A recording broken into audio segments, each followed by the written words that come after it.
प्रातःकाल दैनिक कार्यों से निवृत्त होकर गौतम बुद्ध के सभी शिष्य एकत्रित हुए। महात्मा बुद्ध ने संदेश देना आरंभ किया। वे बोले, आज मैं तुम्हें एक व्यक्ति की कहानी सुनाता हूँ जिसके पास सब कुछ होते हुए भी वह बहुत दुखी था। बुद्ध ने कहना आरंभ किया, किसी नगर में एक सेठ रहता था।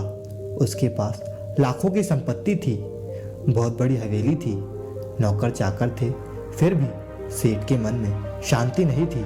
एक दिन किसी ने उससे बताया कि यहाँ पास के ही नगर में एक साधु रहते हैं।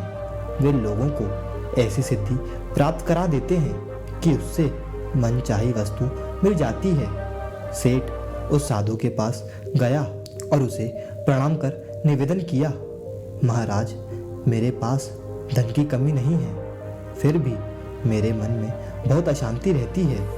आप कुछ ऐसा उपाय बता दीजिए कि मेरी अशांति दूर हो जाए। सेठ ने सोचा, साधु बाबा उसे कोई तावीज देंगे या कुछ ऐसा कर देंगे जिससे उसकी इच्छा पूरी हो जाएगी और उसका मन हमेशा के लिए शांत हो जाएगा।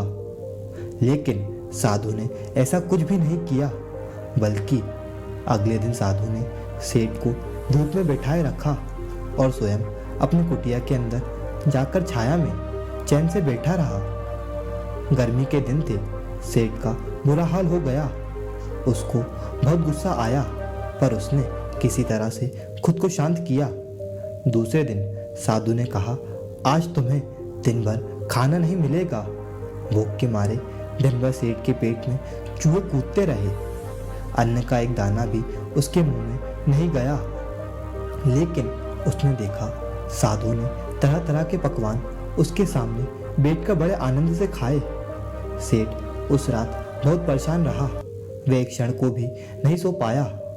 उसे नींद नहीं आई और वह रात भर सोचता रहा कि साधु तो बहुत स्वार्थी निकला। तीसरे दिन जब सवेरा हुआ तो सेठ वहां से जाने को तैयार हो गया। तभी वह सन्यासी उसके सामने आकर खड़ा हो गया और बोले, क्या हुआ? सेठ ने कहा, मैं यहाँ बड़ी आशा लेकर आपके पास आया था, लेकिन मुझे यहाँ कुछ भी नहीं मिला। उल्टा मुझे ऐसी मुसीबतें उठानी पड़ी जो मैंने अपने जीवन में कभी नहीं उठाई, इसलिए मैं जा रहा हूँ। साधु हंसकर बोले, मैंने तुम्हें इतना कुछ दिया और तुमने कुछ भी नहीं लिया। सेठ ने आश्चर्य से साधु की ओर देखा और बोला, आपने तो कुछ भी नहीं दिया। साधु ने कहा, सेठ, पहले दिन मैंने तुम्हें धूप में बैठाया और स्वयं छाया में बैठा रहा। तब मैंने तुम्हें बताया कि मेरी छाया तुम्हारे काम नहीं आ सकती। जब मेरी बात तुम्हें समझ में नहीं आई तो दूसरे दिन मैंने तुम्हें भूखा रखा और स्वयं खूब अच्छी तरह खाना खा लिया। उससे मैंने तुम्हें समझाया कि मेरा खाना खा लेने से तुम्हारा पेट नहीं भरेगा। सेठ, याद रखना, मेरी साधना से तुम्हें सिद्धि नहीं मिलेगी।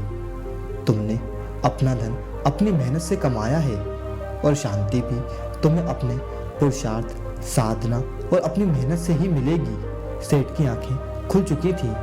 अब उसे अपनी मंजिल पर पहुंचने का रास्ता मिल चुका था। दोस्तों, मुझे आशा है कि आपको ये कहानी पसंद आई होगी, तो वीडियो को लाइक करके चैनल को सब्सक्राइब करें। धन्यवाद।